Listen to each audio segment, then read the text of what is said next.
Welcome everyone. आज हम करेंगे Wordsworth theory of poetic diction, यानी कि वर्ड्सवर्थ अपनी पोएम्स में जिस तरह की भाषा शैली, जिस तरह की पद रचना का प्रयोग करते थे, बोलने का ढंग उनका कैसा था, उसको बोलते हैं पोएटिक डिक्शन। उसके बारे में हम बात करेंगे। तो let's start the answer. Wordsworth oppose the gaudiness and inane phrase of phraseology of the 18th century poets. Wordsworth ने अपनी पोएम्स में जो 18वीं शताब्दी के पोएट्स जैसा कि यूज़ करते थे तड़क भड़क और व्यर्थ की जो पदावली, गॉडीनेस एंड इनेन फ्रेजेस, यानी कि व्यर्थ की पदावली का जो यूज़ करते थे, मतलब छंद अलंकार इस तरह की जैसी जैसी वो डिवाइसेस का यूज़ करते थे, तो उनसे वो बचते थे वर्ड्सवर्थ। तो वो इन चीज़ों का यूज़ नहीं करते थे। Writers like Edison and doctor Johnson favoured A special language for poetry. जैसे कि अदर राइटर्स थे 18th सेंचुरी के, एडिसन और जॉनसन वगैरह, वो क्या करते थे अपनी पोइट्री में अलग अलग तरह की जो है भाषा शैली का प्रयोग करते थे, स्पेशल लैंग्वेज का यूज़ करते थे अपनी पोइट्री में। एडिसन कहते हैं a poet should take particular care to guard himself against idiomatic ways of speaking. Addison कहते हैं कि पोइट को अपने आप को गार्ड करना चाहिए, ऐसी ऐसी लैंग्वेज का यूज़ करना चाहिए जो मुहावरेदार हो। Wordsworth's theory of poetic diction is not merely a revolt against existing practice. अब वर्ड्सवर्थ जो है वो इस तरह की भाषा का यूज़ नहीं करना चाहते थे, तो इसका मतलब ये नहीं था कि वर्ड्सवर्थ जो है वो एक जो एग्जिस्टेंट प्रैक्टिस थी पोइट्री की उसके खिलाफ एक विरोध करना चाहते हो, ऐसा भी नहीं था। It does not merely abolish false practice. वो जो पुरानी प्रथा चली आ रही थी उसको एबोलिश नहीं करना चाहते थे, उसको बिल्कुल ख़त्म नहीं करना चाहते थे, but it also implies a desire to find a suitable language for the new territory of human life. उनका मकसद सिर्फ इतना था कि वो लोगों के लिए एक नई लैंग्वेज, एक नया तरीका ढूंढ के लेके आए, which he was bringing in for the poetic treatment, जो अपनी पोएट्री में वो लेके आना चाहते थे, लेके आए भी। और the main points of the theory are, उनकी थ्योरी क्या थी, अब वर्ड्सवर्थ की थ्योरी क्या थी, the language of poetry should be the real language of man. Wordsworth का मानना था कि जो पोएट्री की जो लैंग्वेज है वो ऐसी होनी चाहिए कि आम आदमी, ऑफ मैन मतलब आम आदमी भी उसको अच्छी तरह से समझ सके। It should not have any difficulty about it. वो उसको आम आदमी को समझने में कोई भी प्रॉब्लम नहीं आनी चाहिए। By man Wordsworth meant the rustic folk and humble people. यहाँ पे मैन आम आदमी से उसका क्या मतलब है कि जो आम देहाती लोग होते हैं, जो हम्बल पीपल होते हैं, जिनको जो ज़्यादा पढ़े लिखे नहीं हैं, जिनकी भाषा ज़्यादा एडवांस नहीं है, तो उन लोगों के लिए एक आम भाषा का यूज़ पोइट्री में किया जाना चाहिए ताकि वो भी पढ़ सके, वो भी पोइट्री का आनंद ले सके। ए selection of such language should be used. तो उन्होंने सोचा कि एक ऐसी लैंग्वेज का जो है यूज़ किया जाना चाहिए जो हम लोग भी समझ सकें। The language should be purified of कोर्सनेस। कोर्सनेस होता है अशिष्टता, यानी कि एक ऐसी लैंग्वेज जो अशिष्टता से मुक्त हो, प्योरीफाइड लैंग्वेज हो। It should be the language of man in A state of vivid sensation, जिसमें एक आम आदमी की भाषा का बल्कि स्पष्ट और संवेदनापूर्ण भाषा का प्रयोग किया गया हो। एक ऐसी भाषा जो है वर्ड्सवर्थ वो यूज़ करना चाहते थे अपनी पोइट्री में।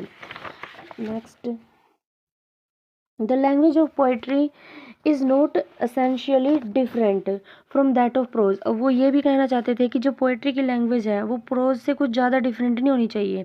एक राइटर का जो मकसद होता है वो होता है अपने विचारों को, अपने उस टाइम की स्टेट को लोगों तक पहुंचाना। एक जैसे नेचर के बारे में कुछ अच्छी अच्छी बातें लोगों को बताना, तो वो उसकी लैंग्वेज कोई अलंकृत भाषा नहीं होनी चाहिए, ताकि क्योंकि वो सभी लोगों को समझ में नहीं आती। तो वो कहते हैं कि पोइट्री की जो लैंग्वेज है वो प्रोज से कुछ ज़्यादा अलग नहीं होनी चाहिए। Wordsworth means vocabulary is not syntax and grammar. Wordsworth का मानना है कि वोकैबुलरी का मतलब ये नहीं होता कि उसमें सिंटैक्स, वाक्य विन्यास हो, यानी कि उनको सजा धजा के पेश किया जाए और ग्रामर का यूज़ किया जाए।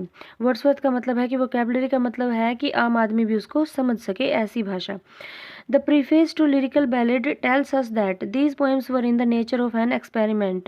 अब जो लिरिकल बैलेड था, लिखा था वर्ड्सवर्थ ने, उसकी जो पोएम्स थी, उसने फिर जैसे इससे पहले उन्होंने एस टी कोलरिज के साथ जो है कोलैबोरेशन में पोएम्स लिखी थी, लेकिन अब उन्होंने एक अपना अलग स्टाइल बना लिया। तो प्रीफेस टू लिरिकल बैलेड उन्होंने अपने स्टाइल में लिखी है, और इस जो है कलेक्शन में, ये है poetry of collection of poetry, तो इस कलेक्शन में जो ज़्यादातर पोएम्स थी वो कैसी थी, नेचर ऑफ एन एक्सपेरिमेंट, एक एक्सपेरिमेंट के तौर पे उन्होंने इन पोएम्स को लिखा, यानी कि एक आम आदमी की लैंग्वेज, एक सिंपल सी लैंग्वेज उसमें लिखी, एक एक्सपेरिमेंट किया कि देखते हैं लोगों को पसंद आती है या नहीं आती है, ये आम भाषा में लिखी गई जो पोइट्री है वो उसका रिजल्ट कैसा होता है।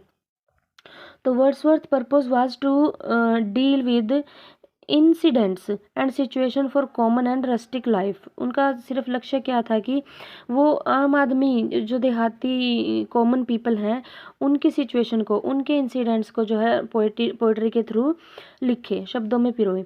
ही says that the language of poetry is a selection of language really used by man. वो कहते हैं कि जो लैंग्वेज, पोइट्री की जो लैंग्वेज होती है वो उसका सिलेक्शन आम आदमी की लैंग्वेज के आधार पे किया जाना चाहिए।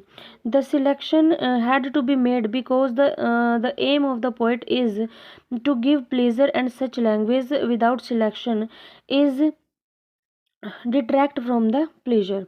अब क्योंकि उनका मानना था कि एक पोइट का उद्देश्य क्या होता है, लोगों को आनंद प्रदान करना, और ऐसी लैंग्वेज जिसका सिलेक्शन इस तरीके से ना किया गया हो, आम आदमी के आधार पे ना किया गया हो, तो ऐसी जो लैंग्वेज है, ऐसी लैंग्वेज में लिखी गई जो पोएम है वो आनंद से परे होती है। मतलब उसमें उस व्यक्ति को इतना आनंद नहीं आता क्योंकि वो उनके मीनिंग ही नहीं समझ पा रहा है क्या कहना चाहता है पोइट। तो वो कहता है कि आम आदमी भी उसको समझ के आनंद ले सके पोइट्री का, तो भाषा भी आम आदमी की होनी चाहिए। The emphasis is on the language which is really spoken by man. तो वर्ड्सवर्थ ने जोर दिया है ऐसी लैंग्वेज पे जो एक आम आदमी की लैंग्वेज हो। Poet does not need any special language और स्पेशल डिवाइसेस। वर्ड्सवर्थ का मानना है कि पोइट्स को किसी भी स्पेशल लैंग्वेज या किसी भी स्पेशल डिवाइस की आवश्यकता नहीं होती अपने विचारों को व्यक्त करने में। Wordsworth has avoided the use of personification of abstract ideas in his poems. Wordsworth जो है वो बचते हैं किससे, अपनी पोइट्री में पर्सोनिफिकेशन का यूज़ करने से और एब्स्ट्रैक्ट आइडियाज़ को यूज़ करने से। पर्सोनिफिकेशन तो आप समझते ही होंगे कि किसी इनएनिमेट चीज़ के ऊपर किसी सजीव वस्तु का, एनिमेट चीज़ का आरोपण कर देना, या फिर कोई एब्स्ट्रैक्ट आइडिया, यानी कि जिसको समझने में थोड़ा दिमाग पे जोर डालना पड़े, तो वो ऐसी लैंग्वेज नहीं चाहते थे। He has rejected personification as an ordinary device to elevate style and to raise। वो जो है उन्होंने पर्सोनिफिकेशन को रिजेक्ट कर दिया था क्योंकि एक ऑर्डिनरी डिवाइस जो एक साधारण बोलचाल की भाषा है वो क्या कर सकती है, एलिवेट कर सकती है स्टाइल को, to raise it above the prose. यानी कि अगर वो इसको पर्सोनिफिकेशन या एब्स्ट्रैक्ट आइडियाज़ का यूज़ करता है तो जो भाषा है ठीक है प्रोज से कुछ ऊपर उठ जाएगी, लेकिन आम आदमी को समझने में उसको दिक्कत आएगी। His purpose was to imitate and as far as possible to adopt the very language of man. उनका पर्पस क्या था, इमिटेट करना, नकल करना, और जहाँ तक संभव हो सके आम आदमी की भाषा को अडोप्ट करना, आम आदमी की भाषा की नकल करना। and such personification do not make any natural or regular part of the language। और पर्सोनिफिकेशन का अगर वो यूज़ करेगा तो इससे क्या होगा, वो भाषा नेचुरल नहीं होगी और आम आदमी की भाषा नहीं होगी। नेक्स्ट है, the language of poetry should not be separated from the language of man in real life. Wordsworth कहते हैं कि पोइट्री की जो लैंग्वेज होती है वो आम आदमी की ज़िंदगी से अलग नहीं होनी चाहिए। Wordsworth reacted strong against the use of elaborate figures of speech metaphors which were not necessary to poetry. Wordsworth जो हैं वो क्या करते हैं, स्ट्रॉन्गली रिएक्ट करते हैं किसके खिलाफ, फिगर ऑफ स्पीच के यूज़ के खिलाफ, मेटाफर्स के यूज़ के खिलाफ, जो वो मानते हैं कि पोइट्री में ज़रूरी नहीं है। He was against the use of elaborate and figurative language without the basic emotion to inspire that kind of language. वो जो थे इस बात के विरुद्ध थे कि लैंग्वेज को तो हम बढ़ा चढ़ा के सुंदर बना के लिख दें, फिगरेटिव बना दें, लेकिन वो जो लैंग्वेज है वो बेसिक इमोशन से खाली हो, मतलब उसमें बेसिक इमोशन ना हो, आदमी उसको रिलेट ना कर पाए अपने साथ, तो ऐसी लैंग्वेज को वो नहीं मानते थे। The language should fit the situation और फीलिंग टू बी एक्सप्रेस्ड, कि लैंग्वेज ऐसी होनी चाहिए जिसमें फीलिंग्स और एक्सप्रेशन जो है वो अच्छी तरह से सिचुएशन के अकॉर्डिंग फिट हो जाए। A conversational point made by Wordsworth in connection with his theory of language of poetry is that. अगर वर्ड्सवर्थ की जो वर्ड्सवर्थ की जो थ्योरी है पोइट्री की लैंग्वेज के बारे में, तो वो एक हद तक कंट्रोवर्शियल हो सकती है। वो क्यों? क्योंकि there is no essential difference between the language of prose and metrical composition. क्योंकि वो मानते हैं कि जो पोइटिक लैंग्वेज है वो प्रोज जैसी ही होनी चाहिए, लेकिन प्रोज में भी तो मेट्रिकल कंपोजिशन और प्रोज में मेट्रिकल कंपोजिशन नहीं होता। तो मीटर और पोइट्री में जो है ये मीटर वगैरह का यूज़ होता है। तो metre according to the Wordsworth should not be composed with poetic diction. वो चाहते हैं कि मीटर का यूज़ यानी कि पोइट्री जो है वो मीटर से मुक्त होनी चाहिए, मीटर से युक्त नहीं होनी चाहिए, मीटर्स के अकॉर्डिंग नहीं होनी चाहिए। He says that metre obeys certain rules whereas poetic diction is arbitrary and capricious बस यहीं तक है कि वो कहते हैं कि जो मीटर होते हैं वो क्या करते हैं, उस पे सर्टेन रूल्स होते हैं, और पोइट्री जो होती है वो एक मनमोजीपना मनमानी लैंग्वेज में लिखी गई एक कविता है, एक गीत है, तो उसमें मीटर्स का बंधन नहीं होना चाहिए। तो Herbert Read consider the defence of metre as, लेकिन और एक और है हर्बर्ट रीड, वो भी क्या करते हैं, डिफेंड करते हैं मीटर के यूज़ को कि इनका यूज़ इतना इम्पोर्टेंट नहीं है। वो क्या कहते हैं, not only inconsistent with any adequate conception of poetry which Wordsworth possessed in full degree, कि not only inconsistent with any adequate, कि मीटर्स जो हैं वो नॉट ओनली इनकंसिस्टेंट ना केवल असंगत हैं, इनकी मीटर्स असंगत हैं, और साथ साथ क्या है with any adequate conception of poetry. तो पोइट्री की का जो उचित कंसेप्शन है, विचार है, धारणा है, उसमें मीटर जो एक असंगत भूमिका निभाते हैं, उनकी कोई ज़रूरत नहीं है। Which Wordsworth possessed in full degree, जो वर्ड्सवर्थ की पोएम्स में मतलब भर भर के जो है दिखाई देता है। But it is also inconsistent with his own theory of poetic diction, और लेकिन क्या है, it is also inconsistent with his own theory of poetic diction. हाँ, उनकी थ्योरी जो है पोइटिक डिक्शन की जो थ्योरी है, उनकी जो भाषा शैली है, उसमें इसका यूज़ बिल्कुल भी नहीं हुआ है, क्योंकि वो इसको इनकंसिस्टेंट मानते हैं, असंगत मानते हैं। Wordsworth defends the use of metre for a number of reasons. Wordsworth जो है अब मीटर्स का यूज़ क्यों नहीं करता, इसके लिए उन्होंने बहुत सारे रीजन्स बताए हैं। Firstly he adds to the pleasure of poetry. इससे क्या होता है कि अगर हम छंदों का यानी कि मीटर्स का यूज़ ना करें तो क्या होगा, अगर उनका यूज़ करेंगे तो पोइट्री का आनंद नहीं आएगा। अगर मीटर का यूज़ ना करें तो पोइट्री का जो आनंद है वो बढ़ जाता है, क्योंकि वो सीधे तरीके से, साधारण तरीके से समझ में अच्छी तरह आ जाती हैं, और जो रीडर है उसको दिक्कत नहीं आती उसको समझने में। Secondly it serves to control and check the emotions and keep them within limits. इससे क्या होता है, जो इमोशंस होते हैं वो कंट्रोल में रहते हैं, और इससे जो है इमोशंस लिमिट में भी रहते हैं। लिमिट में रहते हैं, कंट्रोल में रहते हैं का क्या मतलब है कि बीच में अगर कोई छंद, कोई अलंकार वगैरह यूज़ कर लिया गया तो रीडर क्या करेगा, उसको समझने में ही रह जाएगा, और जो फ्लो है एक पोएम का, जो आनंद है वो नहीं वो ले पाएगा। Third, it subscribes to a sense of illusion and hence mitigates the effect of too painful subjects and descriptions। इससे क्या होगा, एक इल्यूजन, एक जैसे हम किसी भी पोएम को पढ़ते हैं तो एक इल्यूजन में चले जाते हैं। जिस टाइप की पोएम पढ़ रहे हैं हम, उसी टाइप का जो है एक पिक्चर से हमारे माइंड में बन जाती है, वही लाइफ हम उसी लाइफ में पहुंच जाते हैं।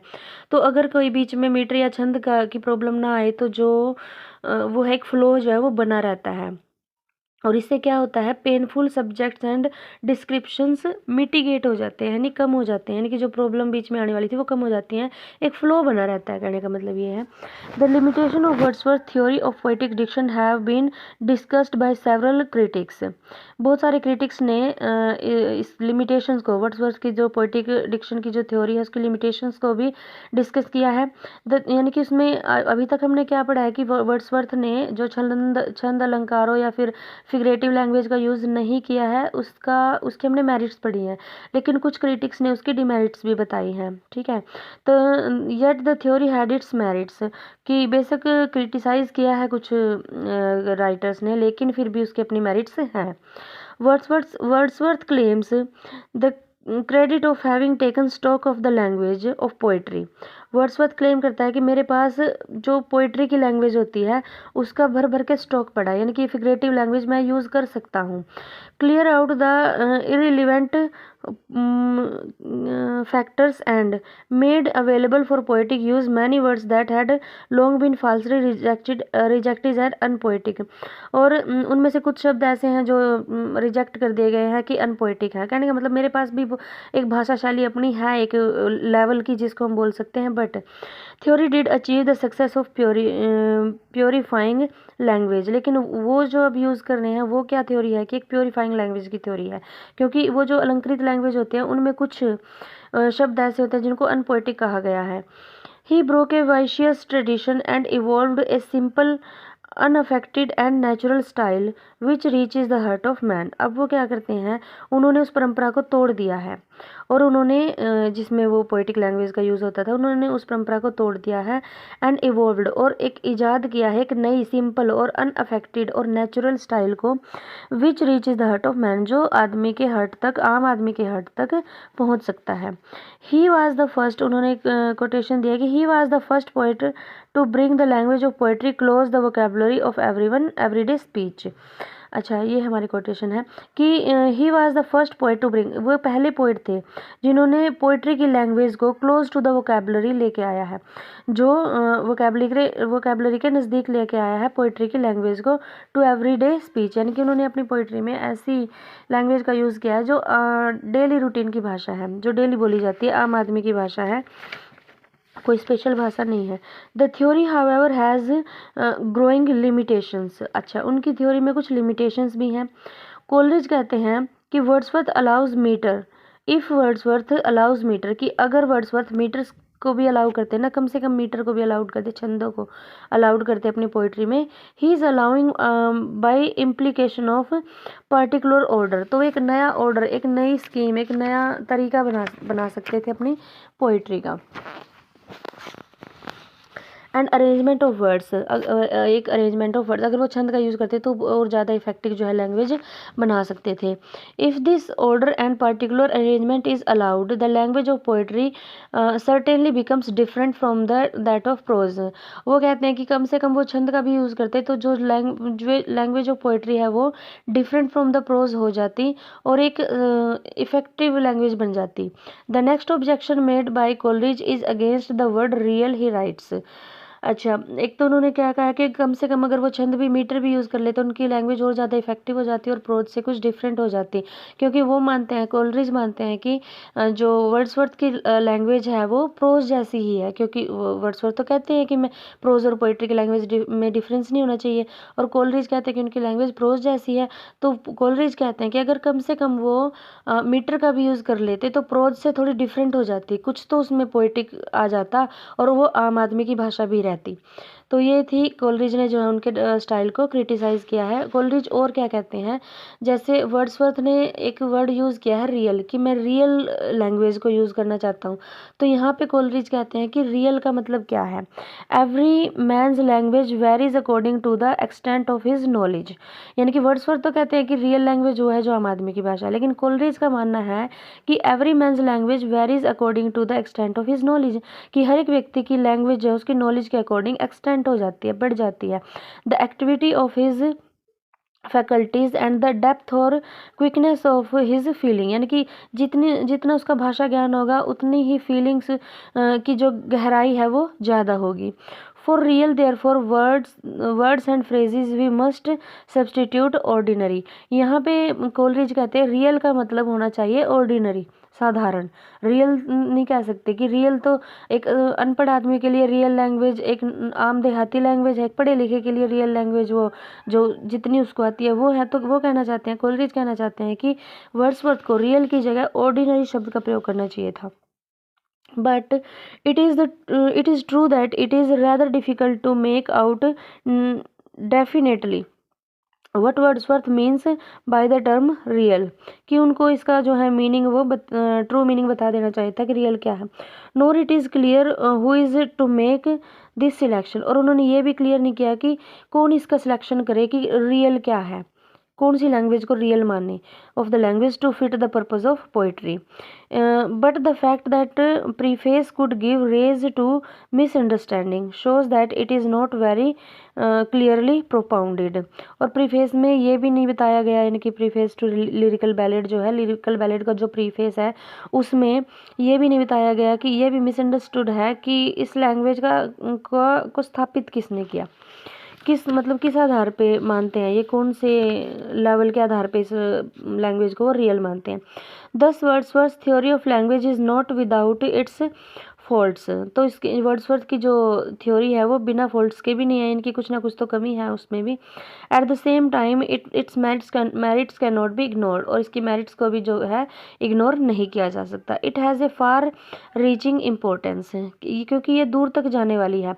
दूर तक जाने वाली मतलब आम आदमी इसको समझेगा तो समझना ईजी होगा, तो ये ज़्यादा वायरल होने के चांसेस हैं। It change the tendency of having a very high flown diction for poetry. इसमें चांसेस हैं, इसकी प्रवृत्ति कैसी है कि एक फ्लो की टेंडेंसी है इसमें, मतलब एक जब आसान होगी तो फ्लो तो उसका बढ़ेगा ही, और तो ज़्यादा जो है लोग इसको दूर तक पहुंचा सकते हैं। वर्ड्सवर्थ डज एक second Wordsworth does vindicate this theory in some of his poems of Liszt, where he employs a stratum of words which would not sound over poetical in prose. अब वर्ड्सवर्थ जो हैं उन्होंने इस बात को prove भी किया, विंडिकेट भी किया है, साबित भी किया है अपने कुछ पोएम्स में कि उन्होंने जो शब्दों की जो परत यूज़ की है वो जो है वो प्रोज से कुछ अलग है, और sound of over poetical in prose, यानी कि ओवर पोइटिकल नहीं है और प्रोज से भी अलग है, यानी कि आम आदमी की भाषा है। कुल मिलाकर वर्ड्सवर्थ ने अपनी पोइट्री में जो लैंग्वेज यूज़ की है वो आम आदमी की भाषा यूज़ की, ताकि सिंपल से सिंपल अनपढ़ से अनपढ़ व्यक्ति भी उसको अच्छी तरह से पढ़ सके और उसका आनंद ले सके। क्योंकि वर्ड्सवर्थ जो है वो एक नेचर पोइट थे, वो नेचर की चीज़ों को लोगों तक पहुँचाना चाहते थे। इसमें ज़्यादा छंद अलंकारों की ज़रूरत जो है वो उनको नहीं लगी। तो एस टी कोलरिज और उनके बीच में यही मतभेद था। इससे पहले यानी कि लिरिकल बैलेड से पहले जो है वो इकट्ठे पोएम्स लिखते थे, और जो है अब उनमें ये थोड़ा लैंग्वेज को लेके थोड़ा सा मतभेद उनमें हो गया था, कंट्रोवर्सी हो गई थी, तो जिससे वो अलग अलग लिखने लगे थे।